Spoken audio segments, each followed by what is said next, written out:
Agora sim, amados.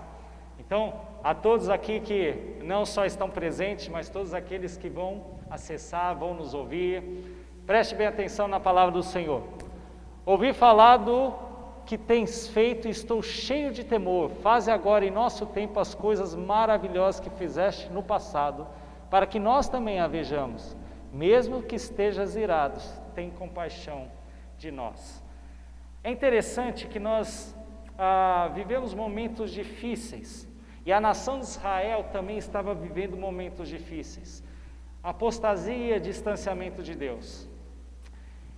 E uma das características que o profeta chega diante do Senhor, depois de se queixar com Deus, ele fala: Senhor, tem misericórdia, tenha compaixão de nós.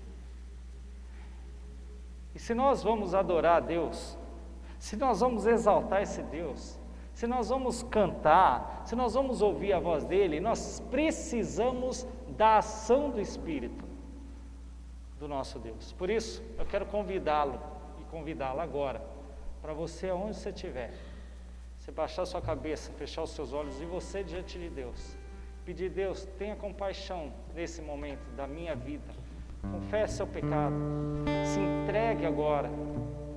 Prepare seu coração. Peça para Deus olhar para nós como inteiro.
Pai eterno, o Pai que de fato deu a vida a todos nós. Nós queremos cantar, nós queremos ouvir, nós queremos declarar, mas para tudo isso o Senhor tem que estar nos ajudando. Tenha liberdade com o teu Santo Espírito no nosso meio, para que o teu nome nessa noite seja honrado, adorado, bendito para todos nós. Que não apenas em palavras, mas numa atitude de contrição possamos entregar um culto público que o Senhor se agrada. Age no nosso meio, transforma as nossas vidas, nos encha com a tua presença. Esse é o nosso clamor, esse é o nosso pedido, e o fazemos por meio do nosso Salvador, a quem é o nosso intermediário, Jesus Cristo. Amém, e amém, e amém. Vamos então adorar o Senhor, bendizer. Boa noite.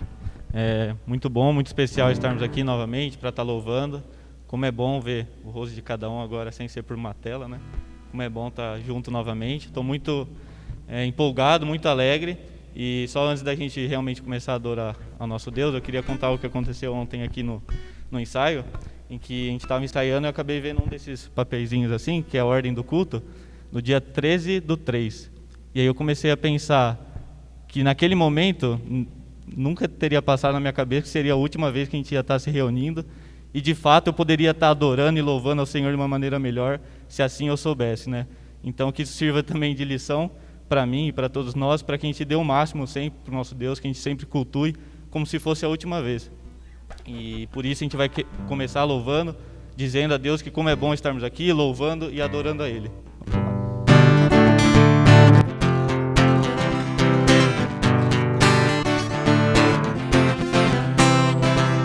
Só o Senhor daria sua vida para te salvar.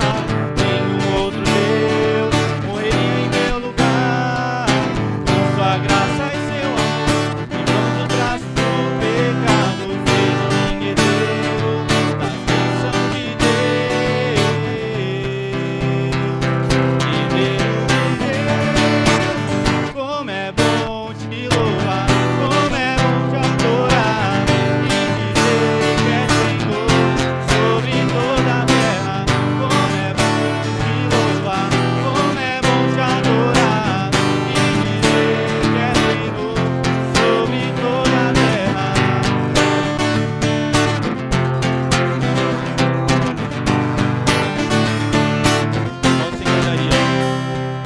Só o Senhor daria sua vida para te salvar. Nenhum outro Deus morreria em meu lugar. Com sua graça e seu amor, livrando os braços do pecado, fez de mim herdeiro das bênçãos de Deus. Herdeiro de Deus,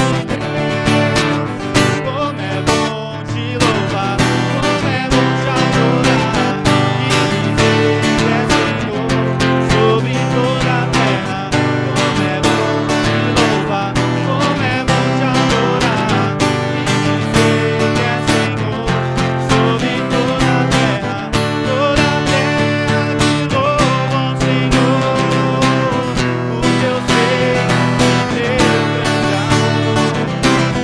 Toda a terra te louva ao Senhor, por teus feitos, teu grande amor. Pois grande é o Senhor, grande é o Senhor, grande é o Senhor, grande é o Senhor. Como é bom te louvar, como é bom te adorar e dizer que é Senhor sobre toda a terra. Como é bom te louvar, como é bom te adorar e dizer que é Senhor sobre toda a terra.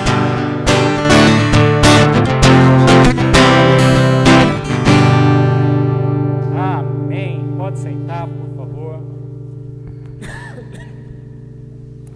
Voltando no texto de Abacuque, é muito interessante que o profeta, ele trabalha uma perspectiva então de apostasia, de distanciamento da nação de Israel. Se a gente pegar o momento que nós estamos vivenciando como país e como mundo, nós passamos exatamente por essas características. São características do quê? De distanciamento. O povo de Deus está enfraquecido, as pessoas estão tristes, cabisbaixas, depressivas, e nós temos a resposta para mudar essa situação. E o povo de Deus então precisa acordar para isso. E é por isso que eu quero que a gente tenha um momento de oração aqui, pedindo sem dúvida, para que o Senhor nos cure, nos dê alegria. Aquele povo se distanciou, passou depois 70 anos, até que realmente eles voltaram para o templo, se alegraram no templo. E há muito tempo o povo de Deus perdeu a alegria de vir à igreja.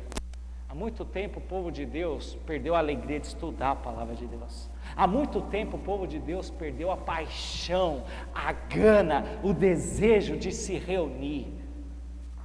Senhor, aviva de novo, porque aquele Deus do passado é o mesmo Deus do presente e que quer atuar na minha e na sua vida. Por isso, eu queria que a gente tivesse um tempo de oração. Você diante de Deus, falasse: Deus, nos desperta, nos dê alegria. Volta, por favor, avive em nosso coração o desejo de te adorar, não por causa do momento, mas pelo que o Senhor é.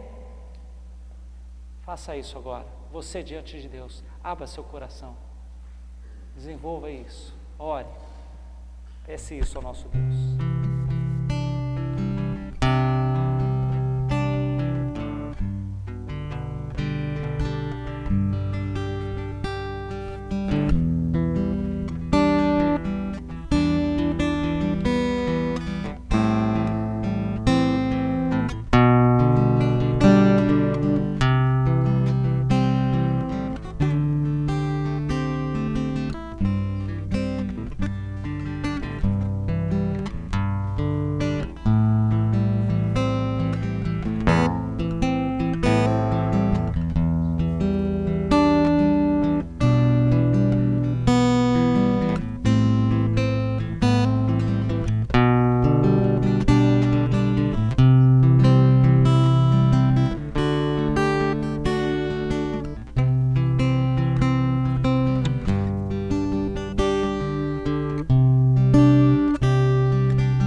Feliz por estar aqui nesse domingo, ó Deus, e quero clamar ao Senhor. Nós sabemos que todas as lutas e tribulações que passamos são para nos levar mais perto do Senhor, para que o nosso caráter seja moldado segundo o Teu coração. Eu quero te pedir, meu Deus, como o pastor falou, a gente vive muitas vezes momentos de frieza, eu muitas vezes passo por isso, e clamo a Ti para que o Senhor se aproxime de mim, de cada um dos meus irmãos aqui, que a gente anseie estar perto de Ti, para que a gente anseie buscar-te dia a dia, nos desenvolver para o Senhor, meu Deus. Às vezes a gente parece que vive tanto no mundo, buscando as coisas que o mundo busca, e vai deixando o Senhor de lado, e parece que a nossa vida vai esfriando. Eu clamo a Ti, Senhor, Deus vivo, como o pastor colocou, e que o Senhor se aproxime de nós, que o Senhor tenha misericórdia, que a gente jamais perca o nosso foco, que é a vida eterna, que é ter um caráter aprovado pelo Senhor. Em nome de Jesus, meu Pai. Amém.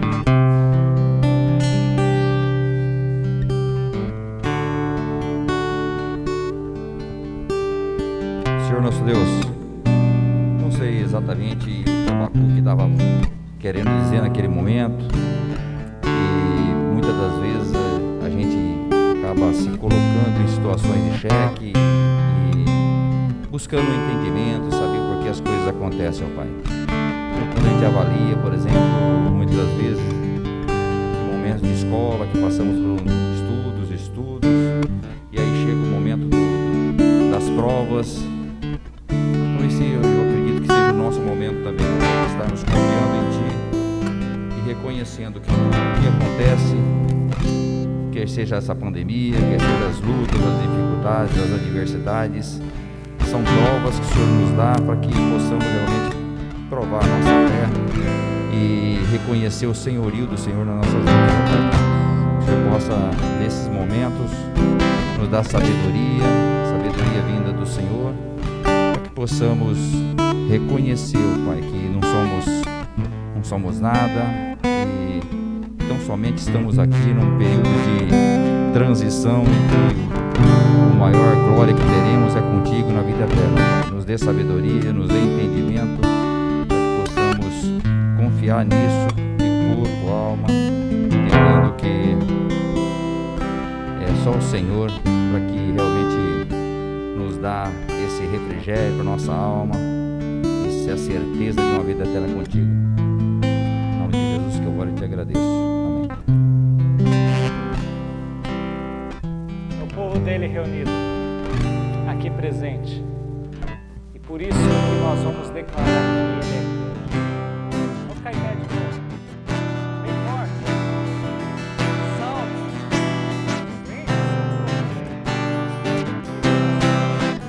É Deus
Abram suas Bíblias, então, em primeira carta de Paulo aos Coríntios. Primeira carta de Paulo aos Coríntios, capítulo 5. Eu fiquei, confesso, com uma dúvida cruel sobre a gente terminar, porque lá em março nós estávamos terminando o livro de Hebreus, faltavam 2 capítulos, isso significava que ainda faltavam umas 8 mensagens. E então conversei com os pastores e eles falaram, vamos continuar com 1 Coríntios e tentar ver como que a gente termina o livro de Hebreus. Nós vamos terminar, mas como a gente estava na sequência aqui por causa dos grupos, né, do culto doméstico, e a gente entendeu por bem trabalhar um livro que fosse mais descesse mais fácil assim, a gente então começou a trabalhar Corinto e nós vamos então trabalhar um pouquinho dessa igreja e de tudo isso, e nós estamos trabalhando ao longo desse nosso tempo, tá bom? Hoje eu queria falar sobre orientações sobre disciplina bíblica. Preste bem atenção que eu quero ilustrar essa realidade e eu espero que todos aqui entendam, porque nós temos um conceito errado sobre disciplina bíblica muitas vezes. Então, eu vou ilustrar um pouquinho com a cirurgia do Davi. Preste bem atenção. O Davi sofreu recentemente uma cirurgia no coração. E o coração é um órgão, é um músculo que precisa ser exercitado. Deus nos fez seres para andar, para se exercitar.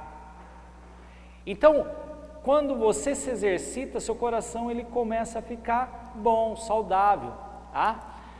E é isso que as Escrituras vão nos ensinar a desenvolver em nossas vidas, que é o quê? Você frequenta a igreja, você lê a sua palavra, você passa por um discipulado, você ora, você se reúne com os irmãos. Esses são os mecanismos que Deus usa. Para quê? Para nos formar. Então nós temos aqui a disciplina formativa, que é esse exercício constante então nas Escrituras Sagradas. Então é para nos aproximar. Então quanto mais eu conheço, como diz Oséias, mais eu prossigo em conhecê-lo. Esse deve ser o nosso interesse como servos do Deus vivo. Porém, o Davi ele nasceu com uma deformidade, tanto na cavidade de cima quanto embaixo, superior e inferior. Então, nesse momento, ele precisa passar por uma cisão, uma cirurgia, para que essa cirurgia corrija o problema gerado. E é mais ou menos isso que nós vamos entender aqui agora. Porque você tem a disciplina corretiva, que é a necessidade de uma cisão. Então a pessoa ela se afasta de Deus. Ela começa então a não mais seguir as orientações das Escrituras Sagradas. Portanto, é necessário ela passar por um processo de correção. Mas qual o objetivo da correção? O próprio nome diz, corrigir. Então a gente tem uma ideia de exclusão totalmente equivocada. A gente acha que excluir significa então a pessoa ser isolada e nunca mais amada. Não, Deus não deseja isso para ninguém.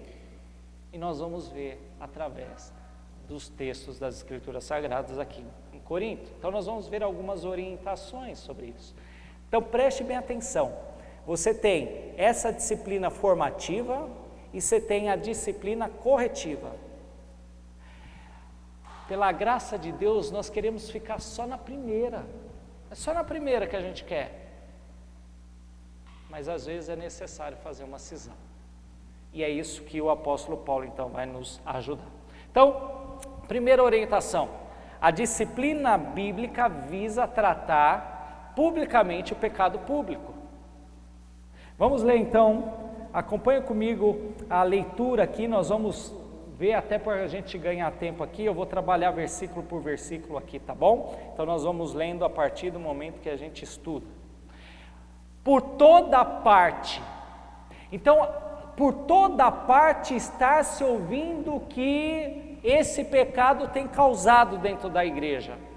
Então a palavra traz a ideia de chegou a esse ponto. Olha que testemunho terrível que está acontecendo. Deixa claro que o pecado foi aberto e está abertamente causando danos, não somente para a igreja, e isso vai ficar muito claro, mas também, consequentemente, para toda a sociedade, como o próprio Senhor Jesus, o próprio apóstolo Paulo vai falar aqui, tá? Por que isso? E é esse o ponto. Porque o testemunho da igreja está sendo manchado, consequentemente, a imagem de Cristo está sendo manchada. Isso é intolerável para Deus. Eu quero ressaltar isso. O problema, então, o ponto central da disciplina bíblica é porque a igreja está sendo prejudicada, a imagem de Jesus, consequentemente, está sendo manchada. Preste bem atenção nisso, tá bom? E aí ele continua a falar: se ouve que há imoralidade entre vocês, imoralidade que não ocorre nem entre os pagãos, a ponto de alguém de vocês possuir a mulher de seu pai. E eu quero frisar aqui a mulher de seu pai. A ideia aqui parece mesmo que é a mulher do seu próprio pai. Então parece que esse pai ainda está vivo. Mas por alguma questão que a gente não sabe, as escrituras não deixam claro, ele está ausente. Ele não é da igreja. Então alguns sugerem que ele, o pai, teve um divórcio com essa mulher. Ou alguns até sugerem que ele morreu. Mas o ponto central não é esse. O ponto central é que a visão do apóstolo Paulo tem um entendimento bíblico. Lá em Deuteronômio, em Levítico, tem uma lei muito interessante que diz o seguinte: ninguém poderá se aproximar de uma parente próxima para se envolver com ela. Eu não quero dizer o nome por causa das crianças. Eu sou o Senhor, não se envolva com a mulher do seu pai, isso desonrará seu pai. Eu estava até comentando hoje com a minha esposa na hora do almoço que as crianças começaram a fazer perguntas sobre o texto, e eu estava falando que hoje a gente nem liga para isso. O mundo está tão do avesso que isso não nos escandaliza, mas escandalizava até mesmo a sociedade local, ao ponto então de Paulo ter que escrever a carta falando sobre essa questão, tá? Então, quando a gente olha para isso, ele vai mostrar claramente no versículo 2 as consequências. Vocês estão orgulhosos disso. Eles estavam se gabando disso acontecer e eles encobertando o pecado. A denúncia de Paulo nos faz então entender que o pecado era público e a igreja estava tolerando, sem agir, sem fazer absolutamente nada, achando que isso é amor. Isso não é amor. E é o que Paulo vai tratar, tá? Por quê? Porque, novamente, a gente precisa entender um conceito fundamental. Sabe o que significa cristão? A palavra cristão, ela começou com uma forma pejorativa em Atos, que falaram assim: olha lá vai os cristãos, os pequenos cristos, os pequenos seguidores de Jesus. Então, o que significa cristão? É você ser um mini Cristo aqui na terra. E o que significa então ser um mini Cristo? Andar como Jesus andou. Aí nós vimos um pouco semana passada: sigam, ou sejam meus imitadores. Por que Paulo fala isso? Porque ele era imitador de Cristo Jesus. E esse é o nosso desafio, então. Então, quando a gente não trata o pecado, isso causa terríveis consequências para toda a igreja.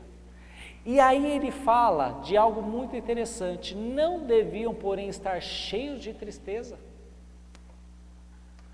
Qual que é a ideia aqui? Preste bem atenção, e aqui vocês vão entender. A ideia aqui é: vocês deveriam ser tomados de luto. É como se você estivesse perdendo um ente querido, um pai, uma mãe, até mesmo um próprio filho. Como é que você reagiria se você perdesse um ente querido? Você se orgulharia? Ou você choraria, se lamentaria? E é essa a profundidade que o apóstolo Paulo está dizendo. Vocês devem ter nesse momento um luto, Porque o pecado está reinando no seio da igreja, no centro, no cerne, e vocês são mini cristos, e vocês estão tolerando isso. E aí ele vai continuar a falar isso, e nós vamos trabalhar mais para frente. Então o apóstolo Paulo, ele expressa isso: já condenei aquele que fez isso. Então, como se Paulo estivesse falando, eu já recebi as informações necessárias, isso não é tolerável. Talvez por causa do conceito errado. Eles tinham um conceito errado, como nós temos também. O brasileiro também, ele tem uma tendência, né, de forma geral, a gente não quer desagradar ninguém, a gente quer estar bem com todo mundo. Só que não é assim que funciona. Estar bem com todo mundo não é ser conivente com o erro, não é ser conivente com o pecado. Não façam isso. E a gente precisa entender e ter maturidade com isso. Então talvez eles estivessem entendendo a multidão, o amor cobre multidão de pecados. Só que cobre multidão de pecados confessados. Pecados abertos e não confessados, não tem esse tipo de amor nas Escrituras Sagradas. Então a gente precisa compreender isso de uma forma muito clara. Então ele continua, versículos 2 e 3. Eu vou pegar a parte lá: expulsam da comunhão aquele que fez isso. Quando vocês estiverem reunidos em nome do nosso Senhor Jesus, estando eu com vocês em espírito, e estando presente também o poder de nosso Senhor Jesus Cristo. Olha que coisa importante. Esses versos vão mostrar o caminho da disciplina. Parece duro, parece abrupto, parece até mesmo precipitado. Mas por que ele faz isso? Por que ele não segue o padrão de Mateus 18? Vai lá, conversa, tenta ganhar o seu irmão, tenta ir lá novamente, conversa, porque o pecado é escancarado, é público e a pessoa não está interessada em mudança. Esse é o ponto. Ela não está arrependida. Então a gente precisa seguir o que Deus quer para as nossas vidas. Aqui entra um conceito interessante. Você pode falar assim: mas, pastor, isso não é julgar? A gente gosta disso. Isso não é julgar? Quem somos nós? Quem somos nós para julgar? Eu quero esclarecer aqui e que fique claro o que é julgamento, tá? Julgar é o seguinte: eu pego a Estherzinha aqui e eu falo assim, tá vendo? A Estherzinha nem me cumprimentou hoje. Geralmente ela vem, ela me dá um oi, ela me dá um abraço. Hoje nem ignorou. Ela está com um problema sério comigo. Isso é julgamento, isso é pecado. Então você está julgando as intenções. Deixa eu explicar melhor. Casal, marido e mulher, são recordistas de julgar. Você me olhou assim porque você tal. Como? É Espírito Santo agora? Para de bobeira! Não dá para você julgar isso. Não, você quis falar isso. Mas eu não falei isso, eu falei isso. Não, mas você pensou diferente. Sabe umas coisas assim? Isso é julgamento. Sabe quando às vezes você tem, a esposa fica com birra e fica lá, você já sabe o que você fez. Não, não sei, estou te perguntando. Não, você sabe. Eu não sei. Aí aquilo que não sabe agora se torna uma briga real. Agora é uma DR gritante. Isso é julgamento. Isso é julgamento. Agora, vamos supor que a Esther, ela mentiu. A Esther, ela roubou lá a bolinha de ping-pong. Ela roubou o frango frito do pai. Isso é um fato. Isso é julgável. E é por isso que o apóstolo Paulo está falando: julguem. Vocês estão entendendo o que é julgamento, o que é fato? Nós não estamos falando de julgamento aqui. Julgar não dá. E a gente vai ver que o próprio apóstolo Paulo vai deixar isso muito claro.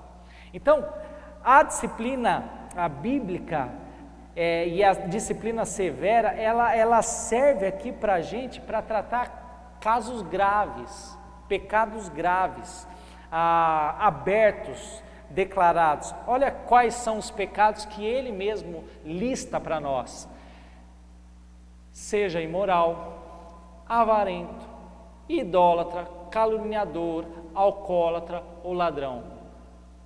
Esses são os pecados graves. Agora, vamos pegar só rapidinho. Vamos pegar a imoralidade. Então você está lá com pornografia, adultério. Então, essas coisas são desprezíveis. E o apóstolo Paulo está listando isso para nós. Avarento, pessoa que os negócios dela é tudo enrolado, sempre com problema financeiro. Uma pessoa aí que está querendo apenas o dinheiro, o lucro a todo custo. Idolatria. Aqui eu até falei de manhã uma coisa muito interessante. Eu estava saindo ontem de casa, à noite, aí de repente eu vi lá o pessoal comemorando, os palmeirenses tudo comemorando lá. Eu falo, imagine essas pessoas servindo a Deus. Que coisa maravilhosa. Até que alguém me fechou com tudo. É quase que eu falo assim, vai perder a salvação, desgraçado. Esse aí não merece salvação. Seu filho de Belial. Mas o que eu quero dizer é, muitas vezes a gente vai vendo idolatria. Idolatria no que você come, no que você bebe. Aquilo lá toma a sua vida. Você não consegue ficar sem. Não, mas não dá para ficar sem aquela, uma vez o cara falou, uma gorda preta, né? Eu falei, que é isso? A gorda Coca-Cola, gorda preta. Ah, tá. Então tem gente que é isso. É vício. É idólatra. Então a gente só pensa em idolatria, aquele coisa, né, um monumento. Não é necessariamente monumento de madeira, de pedra. Pode ser outras coisas na sua vida. Um cafezinho, né? Então imagine se a gente fosse severo com tudo isso que realmente é para ser. Ou ladrão. Então, ou aquele que fala mal das outras pessoas, e é isso que é desprezível, isso é um fato, então não há julgamento aqui. Entendem? É o que Paulo está listando para a gente, e a gente precisa entender um pouquinho sobre isso. Agora imagine o seguinte, deixa eu ilustrar isso. Vamos supor que você tem lá os 3, 4 filhos, tá? E aí tem um deles que ele é atormentado e ele gosta de atiçar os demais. Então o Luquinha vai lá e ele puxa cabelo de um, ele risca o caderno de outro, e ele vai e acontece. Aí chega o pai, chega a mãe e fala assim, filho, não pode fazer isso. Tá? Senta aí uns 3 minutinhos na cadeira para pensar um pouquinho sobre isso. Tá bom? Amém? Talvez, na melhor das hipóteses, o Luquinhas vai entender. Mas o que você está comunicando para os demais?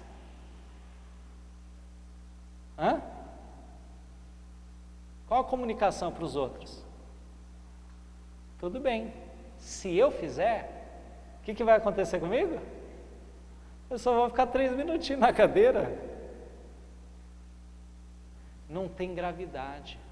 Então quando você tem, e aí lá em casa a gente trabalha alguns conceitos, então você vai ter que chegar e ser duro quando o pecado é público e que afeta os demais. É diferente com o pecado pessoal. Então a gente precisa diferenciar um pouquinho sobre isso, só para os irmãos entenderem como funciona à luz das Escrituras Sagradas. Quando você tem um líder, um pastor, então, o que acontece? As Escrituras falam, não aceite acusação contra um presbítero se não for apoiado por 2 ou 3 testemunhas, tá? Os que pecarem, qual que é o verbinho que está aí? Podem? Quem sabe, porventura? deverão fazer o quê? Ser repreendidos publicamente. Porque eles representam algo público. Então você não pode necessariamente ser condescendente com isso. Você precisa mostrar a seriedade do pecado. Para que o quê? Qual que é a finalidade? Todos temam. Pecado não é para ser cultivado. Pecado é para ser tratado. E é isso que as Escrituras vão nos orientar a falar e fazer. A gente precisa ter responsabilidade, porque nós somos embaixadores de Deus, tá? Agora fica uma palavra de cautela aqui, preste bem atenção. Quando falamos em tratar pecados públicos, vamos supor, como aconteceu e eu já presenciei, de um pastor, ele ser pego em adultério. E aí a igreja, ela tem que chegar e falar, o pastor se envolveu em adultério, acabou. Quem, quando, quantas vezes, não existe isso. Por quê? Porque o próprio Efésios capítulo 5 fala que o mencionar abertamente sobre seus pecados é vergonhoso, não se faz isso.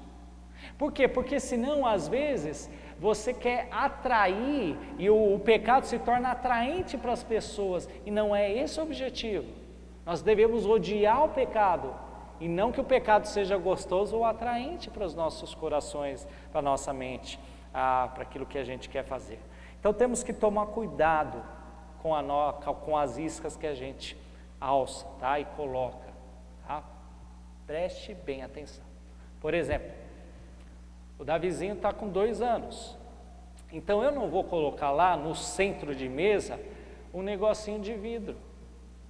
Por exemplo, eu não sei quantos aqui já foram na casa do seu Ricardo. O seu Ricardo vai estar vendo só. E da dona Leda. Se você foi lá, linda casa, tudo arrumadinho, tudo bonitinho, das enfeitezinhos, maravilhosa. Não é uma casa que me atrai eu levar as crianças. Não que eu acho que eles vão quebrar, eu acho que não vai. Mas você está dando uma armadilha. É possível que aconteça alguma coisa nesse sentido. Então, não deixa a isca. Se puder evitar, evite. Dona Leila, seu Ricardo, se vocês quiserem me convidar, pode convidar. Estou só dando um exemplo aqui, tá? Então, esse é o nosso objetivo. Então, disciplina bíblica visa tratar publicamente o pecado público. Segunda orientação que o apóstolo Paulo vai nos orientar aqui é sobre a limpeza na igreja. E a ideia de limpeza aqui é purificação, lapidação. Olha o que diz o texto das Sagradas Escrituras. O orgulho de vocês não é bom. Vocês não sabem que um pouco de fermento faz toda a massa ficar fermentada? Esse é o conceito lá do Antigo Testamento, Êxodo capítulo 12, quando você tem a instituição da Páscoa, da passagem. E quando Deus define, então ele vai falar assim, olha, vocês vão ter essa festa, e nessa festa vocês não podem colocar fermento no pão. Então o fermento é ligado ao pecado, a coisas ruins, tá? Então você tem que extirpar o pecado, tire o pecado. Então, um pouquinho só, acaba, é suficiente. É que nem aquela questão lá, como é que você lida com o caráter, como é que você avalia, por exemplo, se o cara tem caráter ou não tem caráter. Dá uma nota de 0 a 10 para o caráter do Miguel. Qual nota você daria? Vou dar um 7,5. Ou você tem caráter ou você não tem caráter. Não dá para você dar 7, não dá para dar 6.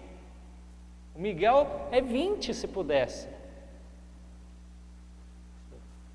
A pizza. Então, esse é o ponto principal que a gente precisa entender, tá? Aí ele complementa isso muito interessantemente, que ele fala, livrem-se do fermento velho. Agora vamos tentar entender isso. Imagine que você tem a festa da Páscoa. Então Deus manda separar esse pão sem fermento, porque lembra que o anjo da morte iria passar, então vocês vão celebrar esse momento. E se o fermento traz algo ruim, então é associado ao pecado, segundo os Coríntios vai deixar isso claro. Então, o que ele está falando aqui? É que aquele fermento você usou talvez durante todo o tempo, todo ano, então imagina que você ficou usando e sujou. Então a ideia é que eles tinham que limpar bem o ambiente, varrer tudo, tira fora todo o fermento velho. Então vamos ilustrar isso, vamos tentar entender. Então o que é varrer para fora? Eu e você, servos do Deus vivo, temos que varrer o que para fora? Fala alto. Pecado. Varre para fora o fermento velho. Amém? É isso que o apóstolo Paulo está dizendo.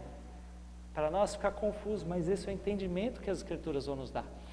Para que sejam massa nova e sem fermento, como realmente são. Agora vamos tentar entender isso também. Sejam massa nova e sem fermento. Então o apóstolo Paulo ele está partindo do pressuposto que eles são massa nova. Significa então que eles são crentes. Mas eles não estavam vivendo condizentes com serem mini-cristos. Então o procedimento deles, a conduta deles não era de crente. É isso que o apóstolo Paulo está dizendo. Então ele está falando, sejam massa nova e sem fermento. Ou seja, já que vocês se identificaram e falaram que são de Jesus, vivam como tal. Odiando o mal, odiando o pecado. É isso que o apóstolo Paulo vai falar. Pois Cristo, o nosso Cordeiro Pascal, foi sacrificado. Meus amados, a festa da Páscoa, ela começava um dia antes, às 18 horas. Então, para nós, final de tarde, começo de noite. E ela terminou, então ela tinha a ceia ali à noite. E ela termina e culmina na morte do Senhor Jesus, na cruz do Calvário. E naquele momento que a gente viu e presenciou nas Escrituras Sagradas, claro, a gente vê o relato, Jesus indo depois da ceia para o Getsemane. No Getsemane ele é caçado para ir falar com os Cefas, né, com os sumos sacerdotes. Então ele é julgado de forma errada, até ele ser levado para a cruz. E tudo isso aconteceu, sabe para quê? Para que ele tirasse o pecado, e ele pudesse nos dar acesso novamente a Deus. Para que a gente pudesse definitivamente dizer não para o pecado. Porque sem Cristo nós não podemos dizer não para o pecado. Sem Cristo você é escravo do pecado. Só em Cristo é que você pode dizer não. Só com uma boa consciência você pode dizer não. É que nem o cara que bebe, o cara que fuma, o cara que usa droga. Ele fala, mas eu quero aproveitar a vida. Você vai lá na igreja, você está preso. Aí, se você entende um pouco as Escrituras, você fala, não sou eu que estou preso. Eu decido não fazer. Você não consegue decidir não fazer. Você só segue a tendência do seu próprio coração. Essa é a diferença nossa. Não é que a gente não pode fazer, a gente pode fazer. Mas a gente escolhe não fazer por causa de um cordeiro que foi morto na cruz do Calvário para nos mostrar o exemplo. Amém? Isso mexe com o teu coração? É isso que as Escrituras Sagradas nos falam quando a gente pensa aqui sobre a Páscoa. E aí ele termina de uma forma fantástica para mim. Ele fala assim, por isso, celebrem a festa, não com fermento velho, nem com fermento da maldade, ou da maldição e da perversidade ou da imoralidade, mas com os pães sem fermento da sinceridade e da verdade. O que ele está dizendo com isso? Ele está dizendo o seguinte: quando nós entendemos a cruz de Cristo, o nosso Cordeiro Pascal, quando nós entendemos essa obra de tirar o pecado, de varrer o pecado para longe, nós vamos nos reunir, e quando a gente reunir, toda vez que a gente se reunir, o que vai haver? Festa! Por quê? Porque o povo de Deus celebra a massa nova. O povo de Deus celebra a disciplina formativa. Então é a alegria perpétua. Por que muitas vezes a gente chega na igreja e não tem ânimo, não tem alegria? Porque a sua semana não foi de ânimo, de alegria. Você vivenciou o pecado na sua vida. Automaticamente você não vai festejar. Mas quando você está cheio e você está participando dessa disciplina formativa de Deus, então você festeja, você olha para a cruz de Cristo e você vive pela cruz de Cristo. Assim é a festa, a alegria. Aí você não vai ter maldade, perversidade, moralidade reinando na tua vida. Você é nova massa. Você varreu o fermento para fora. Fantástico. Que Deus é esse? Então, a disciplina bíblica visa a pureza, a limpeza. E é isso que a gente precisa entender, tá? Quem vai ser beneficiado então com essa festa? A família de Deus, eu e você, todos nós, a igreja vai usufruir do relacionamento com Deus de forma abundante, gostoso. Terceira orientação, a disciplina bíblica visa a família de Deus. E olha o que as escrituras vão falar. Já lhes disse por carta, certamente Paulo já havia mandado uma carta anterior, que nós não temos registro, então não parte da canonicidade das escrituras, e ele esclarece isso, que os coríntios haviam entendido algumas questões erradas. Então nessa carta, provavelmente, pelo contexto a gente entende, eles entenderam que era para se afastar de todos os imorais. Deixa eu ilustrar isso. Como é que funciona? Conheço uma pessoa, não é daqui, fica tranquila, hoje a Edna deixou bem claro, falou, o pastor não está falando de mim. Ela encontrou um emprego depois de muito tempo.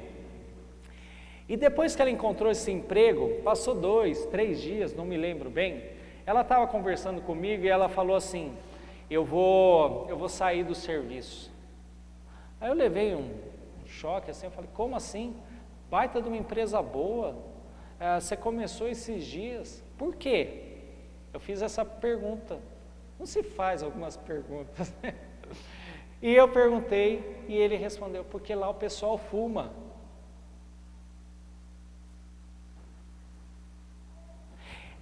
Vocês entenderam o que os corintianos também entenderam? Que os coríntios entenderam? Então, eles entenderam que se afastar dos imorais é se afastar do mundo. E Paulo está corrigindo, não é isso que eu estou dizendo. Não deve associar-se com pessoas imorais, mas preste bem atenção, olha o que Paulo fala. Não me refiro aos imorais deste mundo, nem aos avarentos, aos ladrões, aos idólatras. Se assim fosse, vocês precisariam sair deste mundo. Então vocês entenderam errado, porque Paulo já sabia de quem é esse mundo. Quem é o príncipe deste mundo? Satanás. Ele é o príncipe deste mundo. Claro, Deus é soberano, o diabo é só uma marionete de Deus, mas Deus permite que ele fique aqui, achando que ele é soberano sobre essa terra. A gente sabe que não, mas o mundo não sabe, e nem Satanás sabe necessariamente. Então o que acontece nesse meandro todo? Paulo está falando assim, vocês entenderam totalmente errado. Deixa eu explicar quem são essas pessoas. Estou lhes escrevendo que não devem associar-se com qualquer que dizendo-se irmão. Sabe o que isso significa? Ele está falando, eu quero que vocês se isolem dos imorais da igreja. Não é de fora.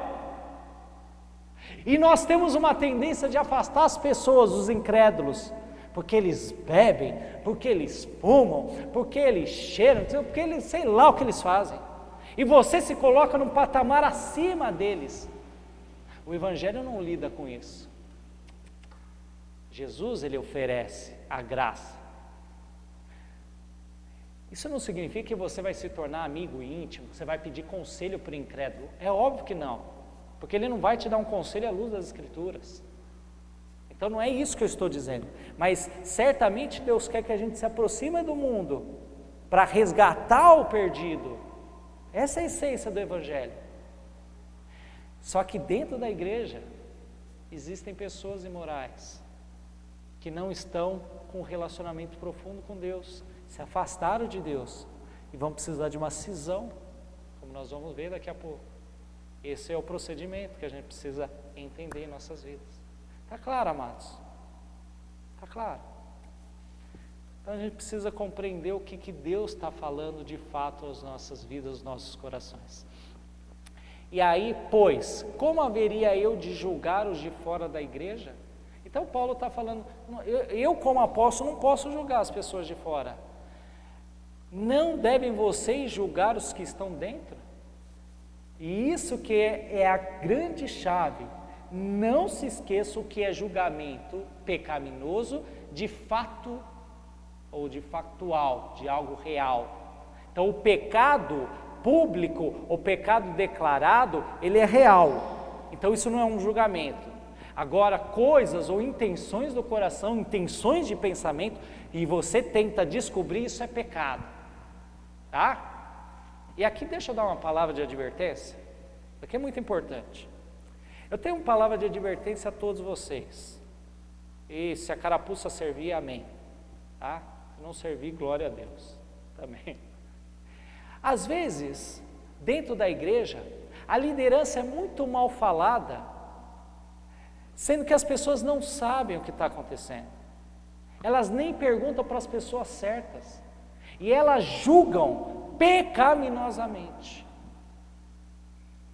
Cuidado com isso. Não façam isso. Não caiam na artimanha e cilada de Satanás. Aqui nós damos toda a possibilidade de você perguntar o que você quiser, de quem você quiser.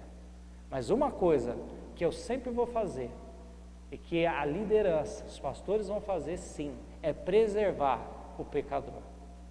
Nós condenamos o pecado, mas nós vamos preservar o pecador o máximo que a gente puder. Sempre. Porque o nosso interesse é ganhar coração. Não é expor ninguém. Não é falar mal de ninguém. É agir como Deus quer que a gente aja. Nós vamos errar? É óbvio. Nós somos humanos. Certamente nós vamos falhar em algum momento. Mas uma vez que a gente falhar, a gente está pronto a reconhecer e a lidar como Deus quer que a gente lide. Então não façam julgamentos inapropriados, porque isso Deus não quer. Eu estou usando só um exemplo, mas são tantos outros mesmo de ministérios e tantas outras coisas. Não julgue, vai direto na fonte, eu já falei isso. Converse com a pessoa direto, você falou isso, me explica o que você quis dizer. É muito mais fácil, muito melhor do que você achar que a pessoa está falando. Não faça isso, tá? Não caia nessa artimanha. Tá? Então, é o que Paulo está falando, e ele termina, muito interessantemente, falando, Deus julgará os de fora. Deus é que vai fazer esse processo. Não sou eu, não é você. O nosso papel é lidar com a igreja. Agora preste bem atenção, que é algo extraordinário. Por que Deus usa você e a mim? Não é interessante? Ele está falando, eu e você somos responsáveis de julgar. E quando eu falei julgamento, é esses fatos. Então é um fato. O camarada, ele estava tendo relações com a madrasta. Então isso é um fato, não é um julgamento. Então é esse julgamento então que a gente precisa ter em mente. Então o que o apóstolo Paulo está falando? A igreja é responsável por isso. Quem deu essa autoridade? Quem deu essa autoridade a mim e a você? Deus. Amém?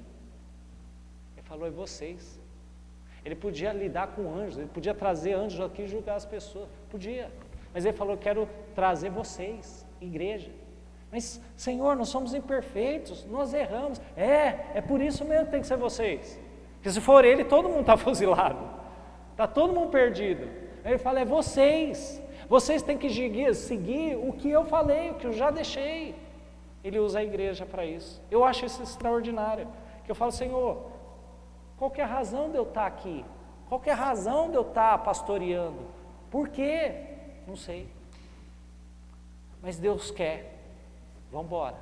E é isso que a gente precisa entender na nossa vida. E para terminar, o último ponto aqui, a quarta orientação, a disciplina bíblica visa a separação para a restauração. Isso é fantástico, tá? Então, a disciplina bíblica visa, tá? Tratar pecado público de forma pública. Visa a limpeza, purificação, visa atingir a família de Deus e, sem dúvida, visa a restauração. Olha que interessante.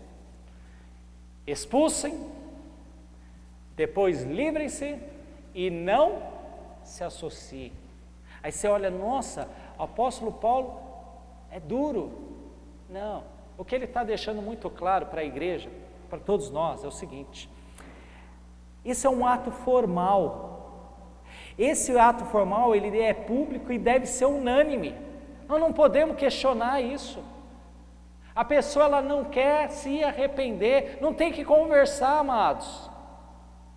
Para de tolice. Ela chegou no ponto. Então, fique algo bem claro, a igreja não exclui ninguém.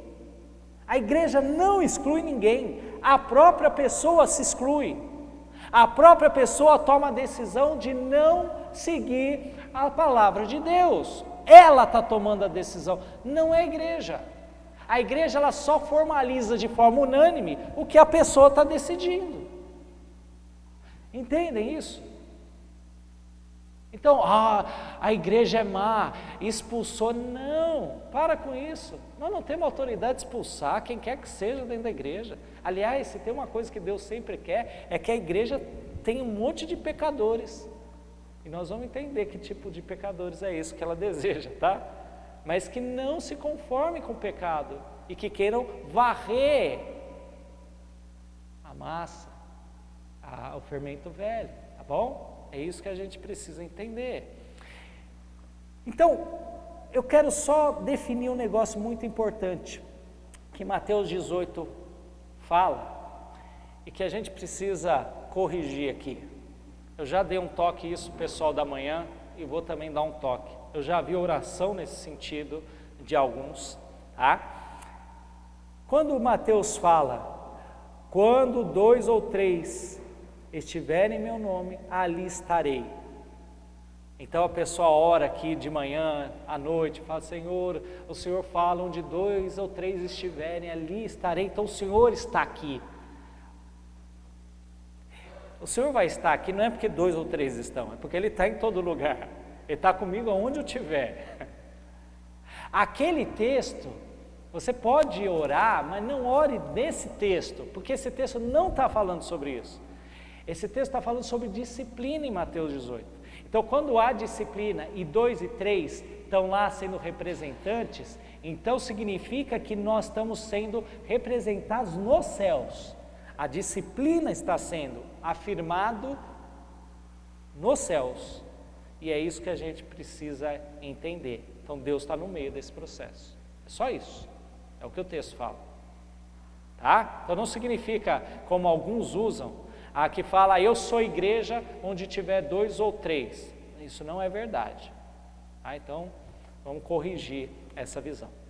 Então, assim como a gente precisa entender uma questão aqui fundamental. Aline, você pegou o vírus, certo? O que você precisou fazer depois que você pegou o vírus? De repouso e afastada. Por que você teve que ficar de repouso? E aí você precisava recuperar, certo? E por que você se isolou? Entenderam? É como se fosse uma quarentena, um Covid. Então, o pecado, o que ele precisa? O pecador, ele precisa ser restaurado. Então, ele precisa de isolamento. E ele precisa se afastar também, por quê? Porque ele pode contaminar os outros. Esse é o processo. Deixa eu dar o contexto aqui, porque para nós isso é muito ruim. Mas no contexto, exclusão da comunhão da igreja é muito séria. Por quê? As pessoas já haviam sido marginalizadas por terem aceito Cristo. Seria difícil voltar para os seus velhos amigos, porque esses velhos amigos rejeitavam essa pessoa só pelo fato dela se decidir por Cristo. Ao mesmo tempo, diferente que os dias de hoje, não podiam simplesmente transferir sua membresia. Vou para outra igreja, lá na esquina me aceitam. E aí o pastor não está nem aí, também não entra em contato, e assim nós vamos tendo uma igreja cada vez, quando eu falo igreja pior, é igreja como um todo, tá? Então não havia outra esquina na igreja. Fora significava fora mesmo. Exposto ao mundo, na esfera do diabo, sem amigos, sem apoio, sem comunhão, considerado como um leproso pelos irmãos da igreja. Esse tratamento de choque foi feito justamente para fazer com que o pecador caísse em si e sentisse tamanha burrice do seu pecado, do seu caminho, da sua escolha, e voltasse correndo para a proteção da igreja. É isso que Deus sempre tensionou com a disciplina. Hoje nós mudamos tudo. A gente acha então que por causa do amor eu vou alcançar. Você não vai, meus amados. Não dá para fazer isso. Por isso que ele fala: com tais pessoas nem comais. O que ele quer dizer com isso? Ele não está falando com os incrédulos. Ele está falando com essa pessoa. Por quê? E aqui deixa eu deixar claro isso. Essa pessoa, ela está dizendo que ela já tomou uma decisão por Jesus. Só que ela vive dissolutamente, ela vive distante, ela não segue o procedimento, uma vida cristã. Ela não segue a palavra de Deus. Só que ela fala que tomou uma decisão. Então, quando você está com ela, comendo com ela, um churrasquinho que seja, e estando lá conversando com ela, você não está influenciando ela, porque ela não quer uma mudança de vida. Então ela está fazendo mal para você, e você vai se distanciar. É isso que o apóstolo Paulo está dizendo. É diferente do incrédulo declarado. Aquele você vai evangelizar, aquele você vai trazer perto de você, porque você quer falar do amor de Jesus, você quer alcançar o coração dele. Esse tem jeito, o outro não, o outro já falou que tem Cristo. Então o que você vai falar? Se ele não muda com Cristo, ele vai mudar como? Essa é a ideia de nem comais com eles. Espero que você entenda isso, o que Deus quer nos orientar, tá? Por isso, Paulo, ele é muito enfático: entreguem esse homem a Satanás, para que o corpo seja destruído e seu espírito seja salvo no dia do Senhor. Isso é graça pura, isso é graça pura. Porque Deus quer trazer restauração para o indivíduo. Que Deus é esse? Que o cara pode desprezá-lo boa parte da sua vida, ou quase a vida inteira, ignorá-lo, ridicularizá-lo, xingá-lo, amaldiçoá-lo, pode fazer tudo. Mas no final da vida ele fala: Senhor, eu pequei, me muda, me faça alguém parecido com o Senhor. Que Deus é esse que perdoa até o pior dos pecadores? Isso não é graça? Se isso não é graça, é o quê? Então, quando a gente olha para as Escrituras, nós não estamos falando de um Deus severo, nós estamos falando de um Deus paciente, tolerante e que quer a tua e minha restauração. Esse é o Deus que eu e você seguimos. Então, quando a gente disciplina nossos filhos, assim como Paulo já falou, semana passada nós vimos, ele é como um pai espiritual, ele não quer envergonhar, ferir o apóstolo Paulo quer restaurar, assim como a gente faz com os nossos filhos. Até num dos grupos lá, estava no grupo lá do Luiz Jimenez, do Benjamin, e eles estavam falando exatamente como dói para o pai e para a mãe disciplinar a criança. É muito dolorido isso, mas é necessário. E a gente precisa entender que o filho, ele precisa ser modelado para que ele seja a imagem e semelhança de Cristo Jesus. Mas qual a idade? Não existe idade, meus amados. Só que você tem que saber educar. Não é você bater. E não pode ser com raiva. Com raiva você está pecando. Então você acha que você está corrigindo seu filho? Não, você está suscitando ira. É diferente. Então eu estava pela manhã, até falei com os meus filhos, e toda vez que a gente tem que passar pelo processo, toda vez a gente chora junto depois. E eu choro com eles. E eu falo, Jesus quer te transformar a imagem dele. Papai está fazendo isso, não é porque é legal. E eu não estou fazendo isso porque estou com raiva. Estou fazendo isso para te ajudar. Eu conheço um pai, que esse pai para mim é fantástico. Um dia, ele pegou e o filho dele não tinha mais jeito na mente dele, né? Sabe o que ele fez? Ele pegou, ele deu uma cinta para a criança, uma vara, não lembro bem, e ele tirou a camisa. Ele falou, bate no papai. Mas pai, bate. Eu vou assumir a culpa que é sua. O menino tinha mentido, porque ele tinha feito outra coisa errada. A mentira é sempre o segundo pecado, né? Aquele pai ilustrou o que Jesus faz por mim e por você. Jesus, ele apanha, ele sofre, ele morre, para te livrar da condenação. Que Deus faz isso. Que Deus faz isso. Os deuses que nós temos aí são deuses que eu preciso fazer alguma coisa. O nosso Deus é o único Deus na face da terra, como nós cantamos, que Ele faz o que você não pode fazer jamais. Então nós precisamos entender isso aqui, ó. O homem de gênio difícil precisa do castigo. Se você o poupar, terá que poupá-lo de novo. E isso vai ser um ciclo na vida do seu filho, seus filhos na fé, na igreja e assim por diante. O princípio é eterno. Então a restauração, ela deve acontecer em dois níveis. Restaurar a reputação de Jesus na comunidade local, nos versículos 1 e 2, e restaurar o pecador a comunhão com Jesus e com a comunidade local, como diz o versículo 5. Então o apóstolo Paulo não está sendo duro, ele está sendo extremamente gracioso. E é interessante que alguns estudiosos vão achar que, segundo aos Coríntios capítulo 2, a partir do versículo 5, está falando desse camarada aqui, tá? Desse cara que se envolveu com a madrasta, e lá, independente se é ele ou não, lá ele está falando de alguém que sofreu a disciplina. E olha o que ele fala num dos versos: agora, pelo contrário, vocês devem perdoar-lhe e consolá-lo, para que ele não seja tomado de excessiva tristeza.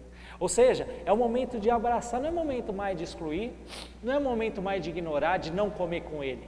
Agora ele chegou, ele se arrependeu, abraça ele, traz para você, come com ele. Esse é o processo. Por quê? Porque ele está no processo de disciplina formal. Ele já foi corrigido. Glória a Deus por isso. É isso que Deus quer. Por isso, eu quero sugerir aqui 4 aspectos que a gente precisa entender. A primeira delas, confissão. Então, é a confissão do pecado, dizer a mesma coisa que Deus diz sobre ela, sem desculpas. Não chega para Deus e fala: Senhor, ó, eu não sei muito o que eu fiz de errado não, mas me perdoa aí, vai. Para com isso. Isso não é o que Deus quer, tá? Ô Senhor, você sabe que eu pisei na bola. Sabe aquela desculpa de marido e mulher? Você sabe que eu te amo, né? Esquece o que eu fiz. Não é assim não. denomina o pecado. Então você quer pedir perdão? Fala que você errou. Tá, você está me pedindo perdão por quê? Qual foi o pecado? Cuidado. Confissão. Segundo, humildade em pedir perdão. A gente já falou, pai, pequei contra Deus e contra o Senhor. Lembra do filho pródigo? Pequei contra o pai, pequei contra o Senhor. Então a gente precisa entender esse processo. Tristeza genuína, não porque foi pego. A ficha precisa cair sobre a seriedade do pecado. Então tem nego que se arrepende e fala, pô cara, eu engravidei a menina, que coisa terrível. É luto. O pecado tem que trazer consequências terríveis. Você tem que sentir o pecado. O pecado que não sente não é um arrependimento genuíno, não. Você precisa entender que você fez besteira, que você errou. E por último, submissão à disciplina. Meus amados, o pecado ele precisa ser sentido. Eu dei um exemplo hoje pela manhã, eu quero ilustrar isso. Vamos supor que você tem problema financeiro e você está devendo. Isso não é tolerável para o servo de Deus. Você não deve fazer isso. A palavra de Deus fala que você tem que ter reputação dos de dentro e dos de fora. Porque você leva Cristo, você é o embaixador de Cristo, segundo aos Coríntios 5. Imagine então que você tem problema financeiro. E aí alguém te pegou e no fim das contas você acabou assumindo. Tá bom. Aí você fala que você está arrependido. Ok? Até aí, fantástico, é isso mesmo, é o que Deus quer. Mas você continua viajando para ver os familiares, para comer no Burger King, para fazer suas coisas, os seus entretenimentos. Isso não é aceitável. Significa que você não entendeu que o pecado tem que ser sentido. Tem que ser sentido para você, tem que ser sentido para a sua família. Porque por causa do seu erro, as consequências devem ser terríveis. Até que você volte, você restabeleça novamente a sobriedade financeira, então você assim agora pode com a consciência tranquila. Agora, o cara quer se arrepender e não tratar o que precisa ser tratado, está errado. Está errado. Isso não é arrependimento. Vocês entendem o que eu quero dizer? Assim em todas as áreas. Nós não podemos tolerar o pecado, mas Deus está sempre pronto a nos perdoar quando há sinceridade de coração. E é isso que a gente precisa entender, tá bom? Então, quando não tem como, a pessoa não quer se submeter à liderança da igreja e entender esse processo, porque a gente precisa medir de alguma forma. Como é que eu vou medir o arrependimento? Você aceita. Então uma pessoa chega e fala, eu pedi perdão. Cuidado, deixa eu fazer um alerta aqui que a gente gosta disso. A pessoa chega para você e fala, perdão. Você fala, não acredito que você está me... Eu não acredito no seu perdão. Você não está nessa alçada, tá? Você não é o Espírito Santo, tá? Você não é o Espírito Santo. Então você não pode fazer isso. Você tem que acreditar nela. Se ela está mentindo, fica tranquilo que Deus vai pegar. Só isso. Eu sempre falo isso com os meus filhos. Então eles vêm, pai, me perdoa. Você está falando a verdade? Tô. Se você não tiver, Deus vai te pegar. Uma coisa é cair nas minhas mãos, outra coisa é cair nas mãos de Deus. Tá claro? Não, tá claro. Então tá bom, então acredito. Então não cabe eu julgar se ela está falando a verdade ou não. Agora, como é que a gente mede? A médio e longo prazo. E o que eu tenho que fazer então? Dar tarefas. Para ver se ela se submeteu mesmo. Aí você pode medir. É que nem uma pessoa num discipulado. Então, como é que você sabe se a pessoa ela quer crescer com Deus mesmo? Dá a tarefa. Dá a tarefa. E veja se ela quer crescer. Agora, se você está lá, você dá uma tarefa uma semana, eu não fiz, não deu tempo. E essa semana, também não deu tempo. Ou seja, você é um desocupado, porque você tem tempo, mas ela não tem tempo. Então, essa pessoa não quer. Simples assim. Você vai medindo. Essas consequências que a gente precisa entender, tá bom? Mas Deus quer isso na nossa vida. Então, uma vez restaurado, Ele não dá a opção de ter o homem na igreja e ainda sendo tratado como publicano. Então, você aceita. Então, a gente precisa terminar com uma questão aqui fundamental. A apatia espiritual é uma doença fatal. Então, você e eu, nós não temos a possibilidade de vivermos de forma apática, vendo nossos irmãos caindo e não fazendo nada. A igreja ela é representante de Deus aqui na terra, de vários mini-cristos, para a honra e glória do nosso Deus. Então a apatia não deve dominar nosso coração. Deve haver sempre o quê? Que a gente viu? Uma que a gente gosta bastante? Festa. E a festa é sem o fermento velho. Leve para fora. Ame Jesus. Celebre, cante, exalte, porque você está participando da disciplina formativa de Deus. Que a gente não precise passar pela cisão, por uma cirurgia. Dói. Não tem cirurgia fácil. Dói. Não precisa passar por isso. Vamos pedir então para que Deus nos ajude, para que a gente seja de fato vasos novos, transformados, lapidados por esse nosso Deus. Eu queria que nós cantássemos, lembrando da graça poderosa desse nosso Deus e fazendo dessa música a nossa oração.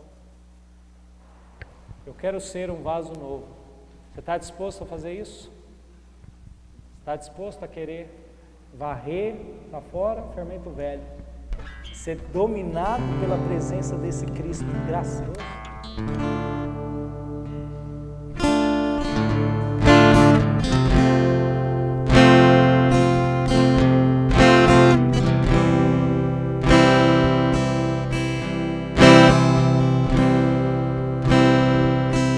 Eu quero ser Senhor amado, como um vaso nas mãos do oleiro. Quebra minha vida e faça de novo. Eu quero ser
queria pedir que alguém que foi desafiado pelas Escrituras nos representasse e orasse por nós diante dessa mensagem, diante da palavra de Deus e daquilo que a gente precisa viver como família. Quem pode fazer isso e orar por nós?